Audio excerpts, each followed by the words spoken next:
Praise lord. హల్లెలూయా హల్లెలూయా స్తోత్రం. మన రెండు చేతులెత్తి 17వ దినపు కృతజ్ఞత కూడికలో దేవుడు మనందరం సజీవులుగా ఉంచి ఉదయకాల సమయం అంతా మన పనిపాటల్లో తోడుగా ఉండి మన క్షేమకరంగా ఆయన సన్నిధికి తీసుకొచ్చినటువంటి ఆ గొప్ప దేవునికి స్తోత్రాలు చెల్లిద్దాం. హల్లెలూయా హల్లెలూయా హల్లెలూయా స్తోత్రం.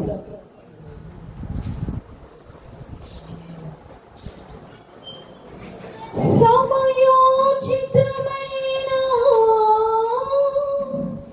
నీ కృపనే నన్ను దాచి కాపాడెను. నీ కృపనే దాచి కాపాడెను. నీ ప్రేమే నన్ను ఆదరించెను. నీ ప్రేమే నన్ను ఆదరించెను. సమయోచితమైన నీ కృపనే నన్ను దాచి కాపాడెను. నీ కృపనే దాచి కాపాడెను. సమయోచితమైన నీ కృపనే నన్ను దాచి కాపాడెను. నీ కృపనే దాచి కాపాడెను. నీ ప్రేమే నన్ను ఆదరించెను. నీ ప్రేమే నన్ను ఆదరించెను. చీకటి కెరటాలలో కృంగిన వేళలో ఉదయించెను నీ కృప నా ఎదలో. చెదరిన మనసే నూతనమాయెను. ఉదయించెను నీ కృప నా ఎదలో. చెదరిన మనసే నూతనమాయెను.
You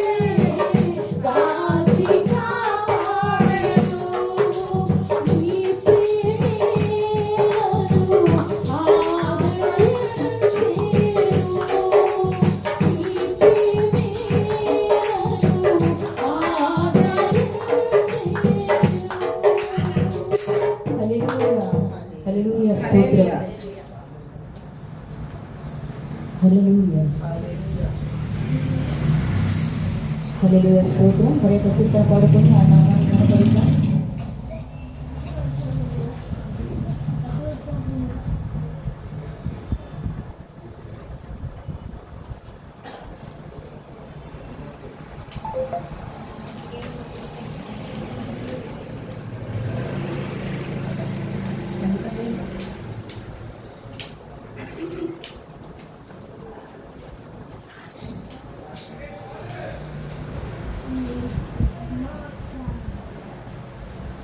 హల్లెలూయా స్తోత్రం.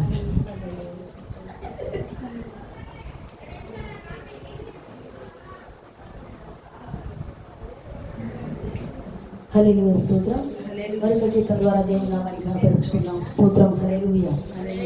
మనం సిగ్గుపడని దేవుని, మనకు ఆధారమైన దేవుని మనము ఆయన్ని రాత్రికాల సమయంలో ఆరాధిద్దాం.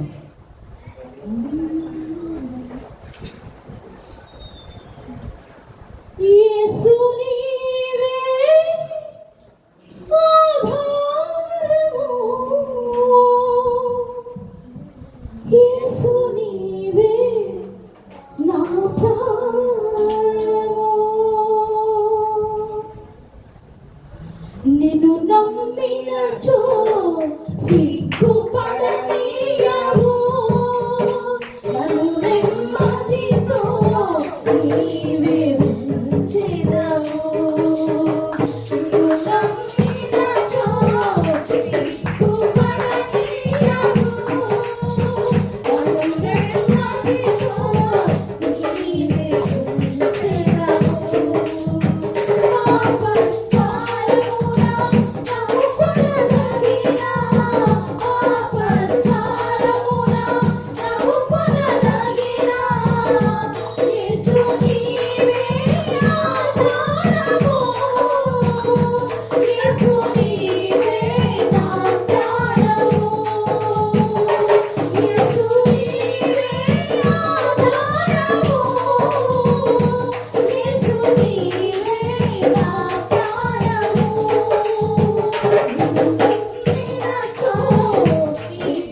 దేవుని అభిషేకం మన మీద ఉన్నది.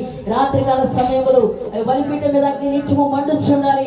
ఆయనకు అగ్ని జ్వాల మన మీద ఉంచుండగా మనం అభిషేకంతో నింపబడదాం. ఆయన ఆరాధిద్దాం, గనపరుద్దాం. మహిమ నీకే ప్రభు,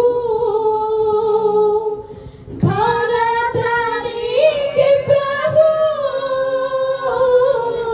మహిమ నీకే ప్రభు, ఘనత నీకే ప్రభు, స్తుతియు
పరిశుద్ధాత్మ దేవుడు మనందరి మీదకు వాలి ఉంటుండగా పరిశుద్ధాత్మ శక్తితో, ఆత్మతో, సత్యముతో ఈ రాత్రికాల సమయంలో ఆయన ఆరాధించడానికి, స్తుతించడానికి ఆయన ఇచ్చినటువంటి ఈ కృపను బట్టి మరొకసారి రెండు చేతులెత్తి ఆయన నామాన్ని కనపరుద్దాం. హల్లెలూయా, హల్లెలూయా, హల్లెలూయా, హల్లెలూయా.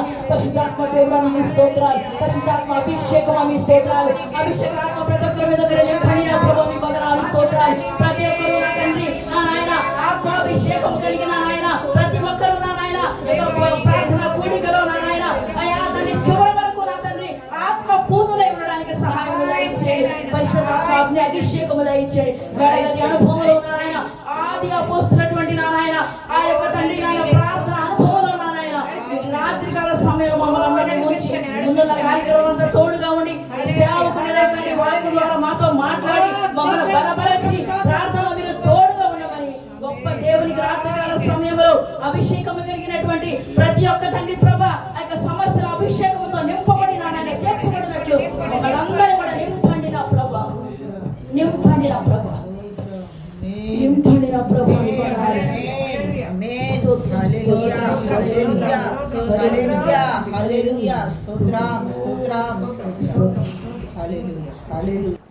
యేసయ్యకి మహిమ కలుగునుగాక. ఇప్పుడు దాకా సహోదరి పాటలు పాడి యేసయ్యని మహిమపరిచింది. యేసయ్యకి మహిమ కలుగునుగాక. మనందరం ఇప్పుడు రెండు మాటలు చెప్పుకొని వాక్య భాగంలోకి వెళ్దాము. దయచేసి ప్రతి ఒక్కరూ రోజు చెప్తున్నదే కదా అని మాత్రం అనుకోవద్దండి. దేనికంటే ఇది దేవుడి కార్యం, ప్రతిరోజు చెప్పాల్సిన బాధ్యత నాకుంది యేసు నామంలో, అందుకే చెప్తున్నాను. మనము మెయిన్గా ఈ కృతజ్ఞత కూడిక అనేది ఎందుకు మనం పెట్టుకున్నాము అంటే యేసయ్య ఒక అద్భుతమైన దర్శనం నాకు ఇచ్చాడండి. అది ఎలాంటి దర్శనం అంటే ఒక పెద్ద మందిరము కట్టి, చర్చి కట్టి, ఆ చర్చికి నన్ను కూడా పిలిచారు. నేను కూడా వెళ్ళాను. లాస్ట్లో కూర్చున్నాను, భోజనం చేసి చేతులు కడుక్కోవడానికి నేను వచ్చి నిలబడి చేతులు కడుక్కుంటున్నా. అక్కడికి నా దగ్గరికి యేసయ్య వచ్చాడు. దర్శనం అండి, దర్శనంలో దేవుడు చూపించింది. వచ్చి యేసయ్య, అయ్యా యేసయ్య ఏంటి నువ్వు వచ్చావు తండ్రి అన్న. నీకోసమే నాన్న వచ్చింది అన్నాడు. తండ్రి చెప్పయ్యా అన్నా. తాళాలు తీసి నా చేతుల్లో పెడుతున్నాడు. చేయి చాపు అన్నాడు. చేతులు చాపాను. తాళాలు తీసి ఈ తాళాలు నీకే అన్నాడు. ఏం తాళాలు తండ్రి అన్నా. ఈ మందిరం నీకోసమే కట్టా నేను. ఈ చర్చి నీదే, ఈ తాళాలు నీయే, నేను నీకు ఇస్తున్నా అన్నాడు. యేసయ్య ఎంతో మంది మంచి బాగా చెప్పగలిగిన వారు ఉన్నారు, మంచి మంచి భక్తులు ఉన్నారు తండ్రి. నా దగ్గరికి నాకేమొచ్చు తండ్రి అన్నా. నేను నిన్ను ప్రేమించుచున్నాను, మందిరం నేను కట్టించి నీకు ఇచ్చేను, నువ్వు నడపాలి, నేనున్నాను అని దేవుడు నాతో దర్శనంలో వాగ్దానం ఇచ్చాడండి. దాన్ని బట్టి మేము ఈ 40 రోజులు కృతజ్ఞత కూడిక మేము పెట్టుకొని ఉన్నాము. ఇప్పటికి ఇవాటికి 17వ రోజు.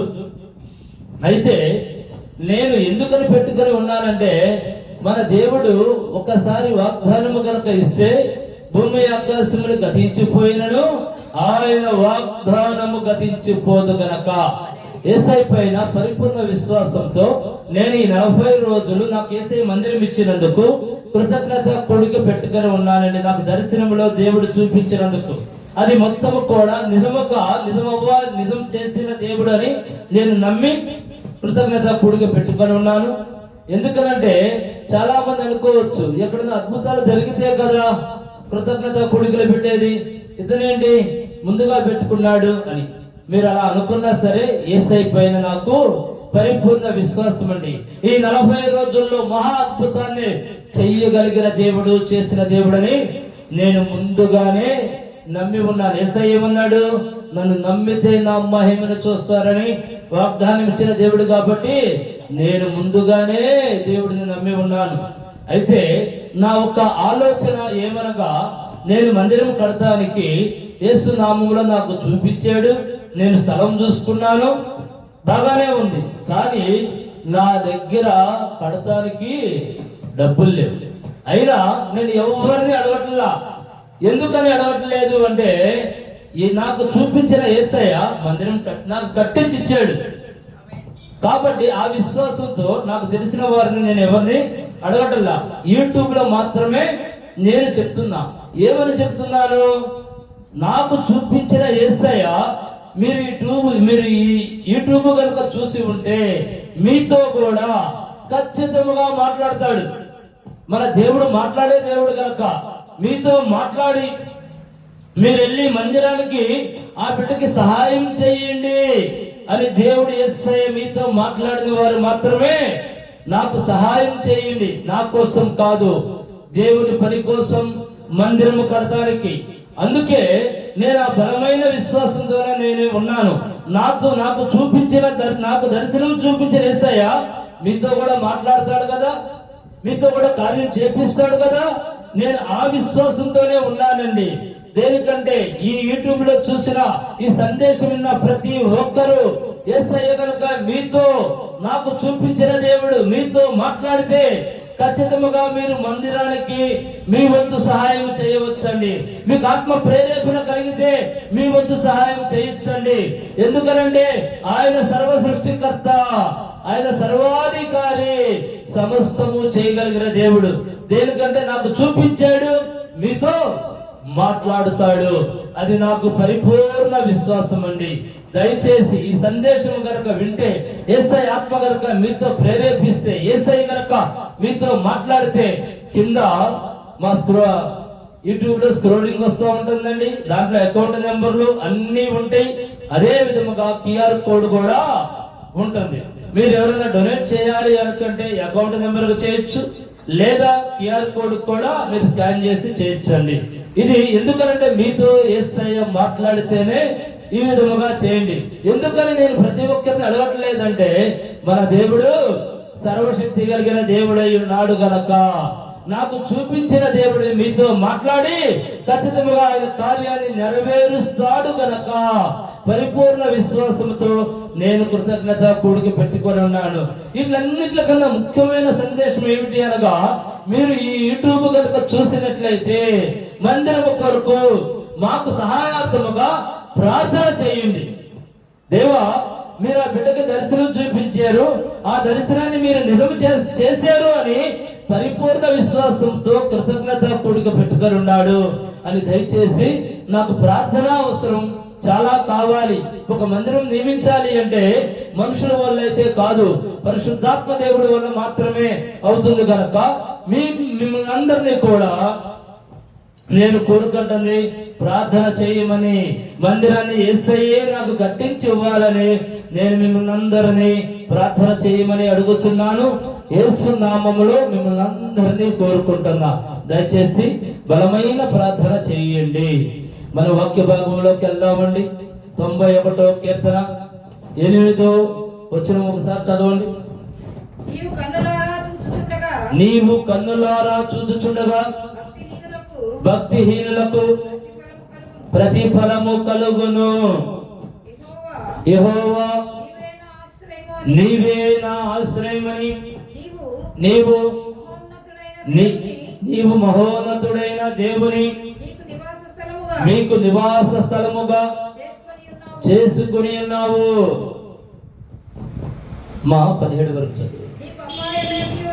నీకు అపాయమేమీ రాదు, ఏ తెగులును నీ గుడారము సమీపించదు. నీ మార్గములన్నిటిలో నిన్ను కాపాడుటకు ఆయన నిన్ను గురించి తన దూతలకు ఆజ్ఞాపించును. నీ పాదములకు రాయి తగలకుండా వారు నిన్ను తన చేతుల మీద ఎత్తి పట్టుకొందురు. నీవు సింహములను నాగుపాములను త్రొక్కెదవు, కొదమ సింహములను భుజంగములను అనగద్రొక్కెదవు. అతడు నన్ను ప్రేమించుచున్నాడు గనక నేనతనిని తప్పించెదను. అతడు నా నామము ఎరిగినవాడు గనుక నేనతనిని ఘనపరచెదను అని. అతను నాకు మొర్ర పెట్టగా నేనతనికి ఉత్తరమిచ్చెదను. శ్రమలో నేనతనికి తోడై ఉండెదను. అతనిని విడిపించి అతనిని గొప్ప చేసేదను. దీర్ఘాయువు చేత అతనిని తృప్తిపరచెదను. నా రక్షణ అతనికి చూపించేదని. చూడండి ఎంత గొప్ప వాక్యమో. వాక్యం రూపంలో యేసయ్య మనతో మాట్లాడుచున్నాడండి. ఎందుకంటే మన దేవుడు దర్శనాల్లో చూపించే దేవుడు, మాట్లాడే దేవుడు అండి. ఆయన ఒక్కసారి కనుక మనకి దర్శనం చూపించాడంటే ఆ దర్శనం నిజమవ్వాల్సిందే. కాకపోతే కొద్దిగా లేటు కావచ్చు, అంటే అది మన విశ్వాసానికి పరీక్ష. నాకు దేవుడు చూపించాడు, ఇంకా కాలేదేంటి అని నువ్వు అనుకోకూడదు. మనం ఎలా చేయాలంటే ప్రార్థన చేయాలి. యేసయ్యా నువ్వు నాకు అది చూపించావు, నువ్వు అది నాకు ఇచ్చావు. దానికి ఉదాహరణే మన కృతజ్ఞత కూడిక. దేనికంటే అంత బలమైన విశ్వాసంతో ఉండాలండి దేవుడి పట్ల. మనం ఈ ప్రపంచంలో ఎవరిని నమ్మినా నమ్మకపోయినా యేసయ్యను మాత్రం నమ్మాలి. సమస్త అద్భుతాలు కూడా యేసయ్యలోనే ఉన్నాయి, సమస్త దీవెనలు యేసయ్యలోనే ఉన్నాయి. ఆయనే సర్వ సృష్టికర్త. ఈ నిజము తెలియక చాలా మంది పోరాటం చేస్తూ ఉంటారు. నా జీవితం బాగుపడాలి, నా జీవితం బాగుపడటం కోసం నేను ఏమన్నా చేస్తానే మాట్లాడతారు. నీ జీవితం బాగుపడాలంటే ఎక్కడికి వెళ్ళినా నువ్వు బాగుపడవు. యేసయ్య సన్నిధానానికి నువ్వు రావాలి. నీ జీవితం మహోన్నతుడి చాటుకి రావాలి. అప్పుడే మన జీవితాలు బాగుపడతాయి. ఇంకోసారి ఫస్ట్ నుండి చదవమ్మా. నీవు కన్నులారా చూచుచుండగా భక్తిహీనులకు చాలా. భక్తిహీనులు అంటే ఎవరండి? భక్తి పరులు అంటే ఎవరు? భక్తిహీనులు అంటే దేవుడి పట్ల విశ్వాసం లేని వారు, దేవుడు అంటే లెక్క లేకుండా జీవించేవారు. దేవుడితో మాకు సంబంధం లేదు, మాకు ఈ భూమితోనే సంబంధం, ఈ బతికి చాలా మంది ఈ మధ్య కాలంలో వాడుతున్నారు. ఈ బతికిన 4 రోజులు సంతోషంగా బతికేద్దాం. ఈ భూలోకంలో ఎలా పాపాలు చుట్టేసుకుని అబద్ధాలు చెప్పేసుకుంటూ మోసాలు చేస్తూ ఈ ప్రపంచంలో బతికేద్దాం అనుకుంటున్నారు. కానీ దేవుడు వెంటనే ఆ మాటని ఖండించుచున్నాడు. ఫస్ట్ నుండి మళ్ళీ చదవమ్మా. నీవు కన్నులారా చూచుచుండగా భక్తిహీనులకు ప్రతిఫలము కలుగును. నువ్వు ఇప్పుడు అక్కడ కాదు. చాలా మంది అనుకుంటున్నారు మేము చచ్చిపోయిన తర్వాత మాకేం తెలుసని. మీరు అంతా అప్డేట్ అయ్యారు కాబట్టి యేసయ్య మన అందరికన్నా ముందు అప్డేట్ అయ్యి వాక్యములో ఈ మాట చెప్పాడు. మీరు కన్నులారా చూచుచుండగా భక్తిహీనులకు ప్రతిఫలం జరుగును.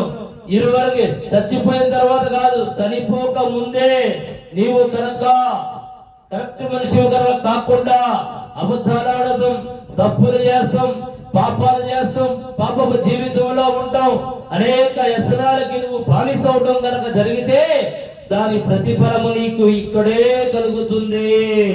తట్టుకోలేవు, ఆ బాధలు నువ్వు తట్టుకోలేవు. ఇప్పుడు ఉదాహరణకి ఒక చిన్న అలా మాట చెప్తున్నాను. నువ్వు బాగా దురలవాటికి లోనయ్యి త్రాగుచున్నావు అనుకో. ముందు నువ్వేమనుకుంటున్నా, నేను ముందుని తాగుతున్నా అనుకుంటావు, కానీ ముందే నిన్ను తాగుతుంది. తాగంగా ఏమైంది, నీళ్ళెవరో క్షీణించిపోయింది, నీళ్ళెవరు ఎందుకు పనికిరాదు. అట్లా నా కళ్ళతో కొన్ని 100 మందిని చూసేనండి. ఎంతో సంతోషముగా వాడు ఏదో అనుకుంటాడు, నేను ఎంతైనా తాగేస్తా అని. కానీ నిన్ను తాగుతుంది, నీ ఆవిష్ని కుంగదీస్తుంది, రోజు రోజుకి నీకు మరణాన్ని దగ్గరకు చేస్తుందండి. ఆ ముందు ఎంతో మంది అలా తాగి ఎవరు పని చేయకుండా మంచాన పడి ఎంతో మంది చనిపోయిన వారు ఉన్నారండి. మీరు కనుక అలాంటి పరిస్థితికి కనుక వస్తే ఒక్కసారి మీరు ఆలోచన చేయండి. మీ భార్య పిల్లలకి ఎవరండి తోడు? మీ భార్య పిల్లల్ని ఎవరు పోషిస్తారు? అందుకని చెప్పి మనము ఎలా బ్రతకాలి? దేవుడికి ఇష్టమైన బిడ్డల్లాగా బ్రతకాలా, లేదంటే భక్తిహీనుల్లాగా జీవించాలా? భక్తిహీనులంటే దేవుడు భయం ఉండదు, నా ఇష్టం నాదే, నా జీవితం నాదే, నేను ఎవరి మాట వినను. వీళ్ళ పద్ధతులు ఎట్లాగా ఉంటాయండి. ఎప్పుడు వింటారో తెలుసా? చెడ్డ పనులన్నీ చేసి వ్యసనాలతో ఈ దేవుడిచ్చిన ఈ మంచి దేహాన్ని నాశనం చేసేసుకుంటారు. చాలా మంది గుట్టకాలేస్తారు, దానివల్ల క్యాన్సర్లు వస్తాయి. చాలా మంది సిగరెట్లు తాగేస్తూ ఉంటారు, దానివల్ల క్యాన్సర్లు వస్తాయి. కానీ ఎంతో మంది ముందు తాగేస్తూ ఉంటారు. ఇంకా చాలా విధాలుగా చాలా పాపాలు ఉన్నాయండి. అవన్నీ మనం చెప్పుకోవద్దు, ఎవరు పాపాలు వాళ్ళకే తెలుసు. దయచేసి మీరు గనక మీ మార్గము గనక అలా గనక ఉన్నట్లయితే ఈ వాక్యమును కనుక వింటే మీ జీవితాన్ని సరి చేసుకోండి. ఎందుకంటే ఒక్కటి జ్ఞాపకం చేసుకోండి, మీరు మీ మటుకు మీరు తాగేస్తారు, మీ మటుకు మీరు చెడ్డ కార్యాలు చేస్తారు, తప్పులు చేస్తారు, జైలు పాలవుతారు. మీ బిడ్డలకు ఎవరండి దిక్కు? మీ భార్యకు ఎవరండి దిక్కు?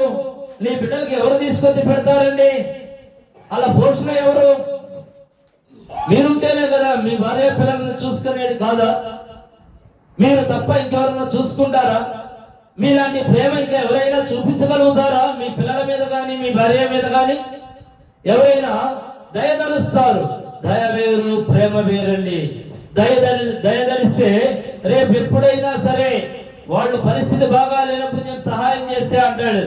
ప్రేమ ఎన్నటికీ అలా మాట్లాడదు. దేనికి? నువ్వు నిజముగా ప్రేమించుస్తున్నావు కనుక. నువ్వు ఎలాంటి వాడువైనా చాలా మంది కూడా మాట్లాడతాడు, నేను ఎన్ని తప్పులు చేసినా, నేను ఎన్ని పాపములు చేసినా నా భార్య పిల్లలకైనా లోటు చేస్తానా? తప్పు చేసే ప్రతి మనిషి ఫస్ట్ మాట్లాడే మాటే ఇది. నేనేమి తక్కువ చేస్తున్నా వాళ్ళకి, నేనేమి లోటు చేస్తున్నా, నేనేం చేస్తే ఏంటి వాళ్ళకి తిండికి లోటు చేస్తున్నానా, బుట్టకు లోటు చేస్తున్నానా, ప్రేమకు లోటు చేస్తున్నానా అని మాట్లాడతారండి. అపవాది అలా పరికిస్తా ఉంటుంది. నువ్వు ఇవన్నీ నువ్వు చూసినా చూడకపోయినా ఏం కావాలి? నీ భార్య పిల్లలకి నీ యథార్థమైన ప్రేమ కావాలండి. నేను ప్రతి ఒక్కరు కోరుకునేది ఇదే. నీ యథార్థమైన ప్రేమ కావాలి అంటే నువ్వు చెడ్డ వ్యసనాల్లో కనుక ఉంటే ఆ ప్రేమని నీ భార్య పిల్లలకి 100% చూపించలేవు. చూపెడతావు, 50% మాత్రమే చూపించగలుగుతాం. మిగతా 50% నీకున్న వ్యసనాల మీదే ఉంటుంది. కాబట్టి దయచేసి మనందరం కూడా దేవుడి పట్ల భక్తితో జీవించాలి అంటే మనం ఈ చెడ్డ కార్యాలన్నీ కనుక వదిలేస్తే దేవుడు నిరంతరం మనల్ని ప్రేమిస్తాడు. దేనికంటే మనం ఇంకా చాలా తక్కువ అండి మన భార్య పిల్లల్ని ప్రేమిస్తాం. యేసయ్య చాలా ఎక్కువ. ఎలాంటి పాపినైనా ప్రేమిస్తాడు, ఎలాంటి వారినైనా ప్రేమిస్తాడు. ఎలాంటి యేసయ్య అన్న ప్రతి బిడ్డ దగ్గరికి వస్తాడు రక్షిస్తానికి. అంత గొప్ప దేవుడు. ఆయన ప్రేమ కనుక నువ్వు పొందాలి అనుకంటే, ఆయన నీ దగ్గరికి రావాలనుకంటే, మీ ఇంట్లోకి రావాలనుకంటే, మీరు ఆనందంగా జీవించాలి అనుకంటే మీ చెడ్డ కార్యాలని వదలండి, చెడ్డ పనులు చేయొద్దు, భక్తిహీనుల్లాగా బ్రతకొద్దండి. మనం యేసయ్య అంటే మనం ఎంతో యేసయ్యని ఎంతగానో మనం యేసయ్యని ఎంత ప్రేమిస్తామో ఆయన అంత దీవిస్తాడండి. ఇది నిజం. ఎందుకంటే నేను మాట్లాడే మాటలు కాదు, వాక్యంలో ప్రతి ఒక్కటి వ్రాయబడి ఉన్నదే నేను చెప్పుచున్నాను. ఆయన చాలా గొప్ప దేవుడై ఉన్నాడు. అందుకే నేను ప్రతి ఒక్కరు కూడా బాగా బ్రతకండి, యేసయ్యకి ఇష్టలుగా జీవిద్దామని నేను మీతో చెప్పుచున్నాను. 9 కూడా చదవమ్మా. 9 ఏమడు? యెహోవా నీవే నా ఆశ్రయమని, నీవు మహోన్నతుడైన దేవుని నీకు నివాస స్థలముగా చేసుకుని ఉన్నావు. చూడండి, దేవుడే మనకి నివాస స్థలముగా ఉంటాడు. ఎలా ఉంటాడు? ప్రతి ఒక్కరు కూడా చెడ్డతనాన్ని విడిచి పాపాన్ని వదిలి మనము కనుక యథార్థముగా కనుక ఉంటే ఆయనే మన నివాస స్థలముగా ఉంటానని యేసయ్య మనతో మాట్లాడుచున్నాడు. మనకి దేవుడు తోడు కావాలా? ఈ లోకంలో ఉన్న చెడు స్నేహాలు కావాలా? చెడ్డ వ్యసనాలు కావాలా? ఎవరు కావాలండి? దేవుని యొక్క ప్రేమ కావాలి, దేవుని యొక్క ఆశ్రయం కావాలి.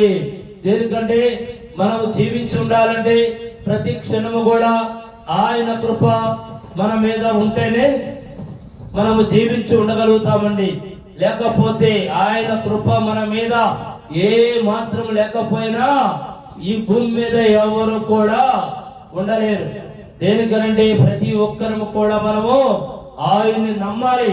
దేనికంటే ఎంతో మంది చెప్పుచున్నారండి, అనేక మంది సేవకులు చెప్పుచున్నారు, అనేక మంది సువార్త పరిచర్య చేసేవాళ్ళు చెప్పుచున్నారు. ఏమని? అయ్యా, మీరు మంచి మార్గంలో నడవండి, మీ జీవితాలు యేసయ్య మార్గంలో నడిపించండి. ఆ తర్వాత ఏమనుకున్నా ఏం ప్రయోజనం ఉండదు. ఈ దేహం వదిలేసిన తర్వాత ఏం ప్రయోజనం ఉండదు. దేహం ఉన్నప్పుడే మనం ఏం చేయాలి? జాగ్రత్తగా బ్రతకాలి. నిరంతరము కూడా పాపం చేయమని ఆత్మ ప్రేరేపిస్తా ఉంటుంది. అసలు దీని అంతటికి మెయిన్ కారణం 3 మాటలు చెప్తాను వినండి. కన్ను చూసింది, మనసు ఏం చేసింది? కోరింది. కన్ను అన్నిటికి మూల కారణం. పాపానికి పెద్దపేట వేసేదే కన్ను. నిజమండి. ఈ కన్ను ఎంత దుర్మార్గమైందంటే దేనినైనా సరే ఇది చూసి నీతిగా ఉండమని చెప్పదు, ప్రతి దానిని ఆశించింది. వెంటనే ఆశిస్తూనే హృదయం ఏం చేసింది? కోరికనిది. ఆ కోరిక వెనకాల ఏముంటుందో తెలుసా? మరణం దాగుంటుంది. నిజం. ఆ కోరిక వెనక మరి ఏం దాగుంటుంది? మరణం దాగుంటుంది. దేనికి? అదే కన్ను గనక మనకి సరైన మార్గంలో గనక ఉంటే ఏముంటుంది? దేవుని యొక్క రాజ్యం ఉంటుంది, దేవుని యొక్క ప్రేమ ఉంటుంది. ఏది చెయ్యాలన్నా కన్నే చేసింది. కన్నును మనం కంట్రోల్లో పెట్టుకుంటే చాలు. అందుకే యేసయ్య వాక్యంలో ఏమి రాయబడి ఉన్నాడంటే, చెడ్డ వాటిని చూడకుండా ఏమంటున్నాడండి? నీ కన్నుల్ని తిప్పివే అంటున్నాడు. మనము ఎలా ఉండాలి? పాపము చేయకుండా యథార్థవంతుల్లాగా ఉండాలంటే మన కన్నులని తిప్పివేయని యేసయ్య చెప్పుచున్నాడు. చెడ్డ కార్యాలను చూడవద్దు, చెడ్డ పనులను చూడవద్దు. దేనికంటే అది చూసిన కాడి నుండి అపవాది నీలో జ్వరబడి నిన్ను ప్రేరేపించి పాపము చెయ్యమని, తప్పులు చేయమని, అప్పులు చేయమని, దేనికంటే వాళ్ళకన్నా మనం గొప్పగా బ్రతకాలి, మనకు మాత్రం ఏం తక్కువ, దొరికిన చోటలు అప్పు చేయని దొంగలు చేస్తాడండి. లాస్ట్కి చీటరం చేస్తాడు. దేనికి? వాడు అపవాదం చేసే పనులే అవి కుతంత్ర పనులు అంటారు. దేనికి? దేవుడు నాకు ఇచ్చిన దానితో చాలు అని తృప్తి పడ్డవాడు ఎప్పుడు కూడా చాలా సంతోషకరమైన జీవితాన్ని జీవిస్తాడు. కాదంటారా? ఏదైనా సరే మన కన్ను అన్నిటికీ మూల కారణం. మన కన్నును గనక మనం కంట్రోల్లో పెట్టుకుంటే దేవుని బిడ్డగా మనము ఉంటాం. కాబట్టి ఈ రోజు మనము ఇంకా చెప్పుకోవాల్సిన వాక్యం చాలా ఉంది. మళ్ళీ మనము గంట సేపు ప్రార్థనలో 7 ప్రార్థనతో ఉండాలి గనక రేపు వీలైతే రేపు, లేకపోతే ఎల్లుండు మళ్ళీ మనం 17 వచనం దాకా మళ్ళీ మనం వాక్యం చదువుకుందామండి. దయచేసి దేవుడు ఈ వాక్యముని దీవించును గాక. దేనికంటే ఆయన వాక్యము, ఆయన సమయము. మనము దేనికంటే దేవుడి పట్ల ఎక్కువ సమయం తీసుకోవాలని ఉన్నా ప్రార్థన కూడా మనకి చాలా అవసరకరమైంది కనుక మనం గంట సేపు ప్రార్థనలో ఉందాము. మీలో ప్రేరేపణ కలిగిన వారు ఎవరైనా 7 ప్రార్థన చేయవచ్చమ్మా. యేసు నామములో మీ అందరినీ కోరుకొనుచున్నాను. ఆమేన్.